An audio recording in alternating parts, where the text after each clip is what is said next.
तो शारिक को जब पता चलता है तो अब शारिक क्या आगे गेम खेलता है कि ऋषि की फैमिली रुखसती के लिए मान गई है। शारिक तो दोबारा ऋषि को कॉल करता है, ऋषि को फिर डराता धमकाता है, ऋषि से कहता है कि ऋषि फिर मुबारक हो, तुम्हारी तो डेट भी फिक्स हो गई है और तुम बहुत जल्द इस घर की बहू बनकर आने वाली हो। ये घर भी बहुत ज़्यादा जल्दी में है और तरस रहा है तुम्हारे कदमों के लिए, ताकि तुम यहाँ पर जल्दी आओ और जल्दी मेरे का साथ जो तुमने किया है उसके बदले चुकाओ। मैं तो तुम्हारा वो हशर करूँगा कि तुम आईने में शक्ल नहीं पहचान पाओगी।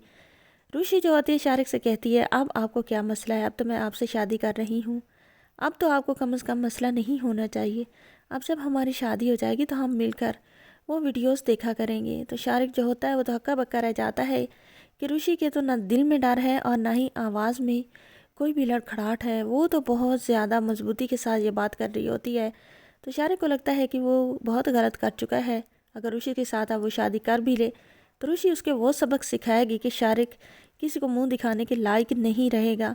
दूसरी तरफ आप देखने वाले हैं कि तलहा जो होता है वो तो ऋषि को बहुत ज़्यादा मिन्नतें करता है कि वह शादी से इनकार कर दे, लेकिन ऋषि इनकार नहीं करती। जैसे ही ऋषि की शादी की डेट फिक्स होती है तो ऋषि का दादा सलमान कॉल करता है आबिद अंकल को। तो जैसे ही आबिद अंकल को पता चलता है कि ऋषि की शादी हो रही है, आबिद अंकल तो बहुत ज़्यादा सैड हो जाता है, क्योंकि वो बिल्कुल नहीं चाहता था कि ऋषि जैसी बच्ची उसके हाथ से निकले।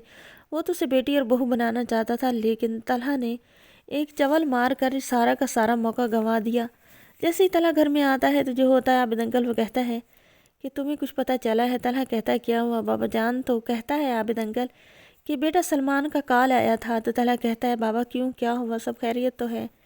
तो जो होता है आबिद अंकल वो कहता है जी हाँ बेटा खैरियत है ही सही और नहीं भी, क्योंकि ऋषि की शादी हो रही है। तलहा पूछता है कब। तो तलहा का बाबा कहता है कि इसी जुम्मे कब। तलहा की पाँव के नीचे से ज़मीन निकल जाती है। अब तलहा जो होगा वो शारिक के दोस्त से हेल्प लेगा।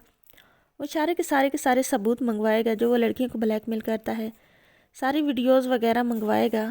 और ये सारी की सारी वीडियोस जाकर तलहा बारात वाले दिन ऋषि की फैमिली को दिखा देगा और वो वीडियो भी दिखा देगा जो ऋषि की एडिट की है शारिक ने।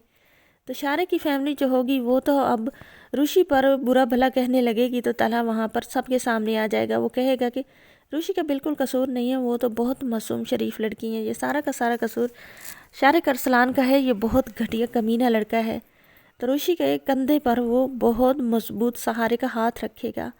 जब सब लोग ये देखेंगे तो सब लोग तलहा से कहेंगे अगर ऐसी बात है तो हम उसे ऋषि की शादी बिल्कुल नहीं करेंगे। अगर आप कहते हैं कि ऋषि पाक दामन है तो फिर आप ऋषि को अपना लें, निकाह कर लें। तो तलहा जो होगा वहाँ पर सबके सामने अनाउंसमेंट करेगा कि वो ऋषि से निकाह करना चाहता है, उसे कोई एतराज़ नहीं है, ऋषि बहुत अच्छी लड़की है, उसे हर ख्वाहिश उसकी पूरी करेगा। जो होता है ऋषि का दादा वो तो बहुत खुश हो जाता है, क्योंकि वो तो सदियों से इस बात के इंतज़ार में था। और जो होता है तलहा का बाबा वो भी बहुत खुश हो जाता है, ऋषि और तलहा का निकाह हो जाएगा। नाज़रीन ड्रामे का एंड ऋषि और तलहा के साथ ही होगा। चैनल पर नहीं तो वीडियो को लाइक शेयर, चैनल को सब्सक्राइब करें।